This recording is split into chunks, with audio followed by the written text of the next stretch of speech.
గౌరవ మంత్రివర్యుల్ని గత ప్రభుత్వం వచ్చేటప్పటికి ఎన్ని కుటుంబాలకు ఇచ్చేది సంఖ్య వేరు 4, 6 అనేది 10 అనేది. ఇప్పుడు ఎన్ని కుటుంబాలకు ఇస్తున్నారు? గతంలో ఎన్ని మెట్రిక్ టన్నులు బియ్యం అలాట్మెంట్ ఉండే, ఇప్పుడు కేంద్ర ప్రభుత్వం ఎన్ని మెట్రిక్ టన్నులు ఇస్తుంది? ఒకవేళ లక్ష్మణ్ గారు అడిగినటువంటి ప్రశ్న ఏంటంటే, ఇచ్చే మెట్రిక్ టన్నులన్నిటి మీద గవర్నమెంట్ సబ్సిడీ ఉండటం మూలాన 29 రూపాయలు సబ్సిడీ ఉంది. మిగతాది కిలో కంటికి, మిగతాది రాష్ట్ర ప్రభుత్వం యాడ్ చేస్తుంది అనే అంశం. సరే, ఈ మెట్రిక్ టన్నులు చెప్తే ఎన్ని యాడ్ చేస్తుందో అర్థమవుతుంది. ఈ రెండే విషయాలు చెప్తే సరిపోతుంది. అధ్యక్ష, ఆనాడు తెలంగాణ రాష్ట్రంలో తెలంగాణ ప్రజల ఉమ్మడి రాష్ట్రం ఉన్నప్పటికీ తెలంగాణ ప్రాంతంలో ఉన్నటువంటి సంఖ్య, ప్రజల సంఖ్య 3,03,000. 3,03,000 కుటుంబాల సంఖ్య 1,05,000 మంది. 1 కోటి. అయితే అదే యూపీఏ ప్రభుత్వం నేషనల్ ఫుడ్ సెక్యూరిటీ యాక్ట్ తెచ్చినప్పుడు మళ్ళీ సర్వే చేయించారు. సర్వే చేయిస్తే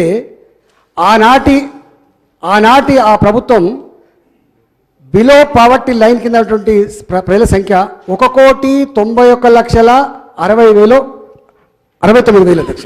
1,91,60,69,000 అధ్యక్ష. 69,600 అధ్యక్ష. అంటే ఆనాటి ప్రభుత్వమే ఇది మనం ఇబ్బడి ముబ్బడిగా ఇస్తూ ఉన్నాం, ఇది సమంజసం కాదు, మిస్యూజ్ అవుతూ ఉన్నాయి, 3 కోట్ల మంది ఎక్కడ లేరు, దేశవ్యాప్తంగా కూడా ఇదే ఎక్కువ అని చెప్పి వారు నిర్ధారించి దాదాపు 61% rural area, 41% urban area fix చేసింది తప్ప తెలంగాణ రాష్ట్ర ప్రభుత్వం ఎన్ఎఫ్ఎస్ఏ కింద ఆ ఫిక్స్ చేసింది మేము కాదు అధ్యక్ష.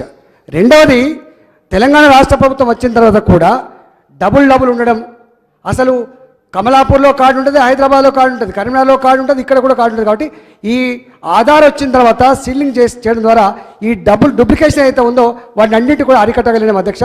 ఇంకా వాస్తవంగా చెప్పాలంటే 1,91,00,000 మంది ఏదైతే ఇవాళ ఎన్ఎఫ్ఎస్ కింద ఐడెంటిఫై అయ్యారో, ఇవాళ మనం ఇస్తున్నది 2,74,00,000 మందికి అయితే ఇస్తున్నామో దాంట్లో కూడా ఇంకా డూప్లికేషన్ ఇంకా కొంత ఉన్నట్టుగా మేము భావిస్తాను. తప్పకుండా ఇది స్ట్రీమ్ లైన్ కావాల్సిన అక్కర ఉన్నది.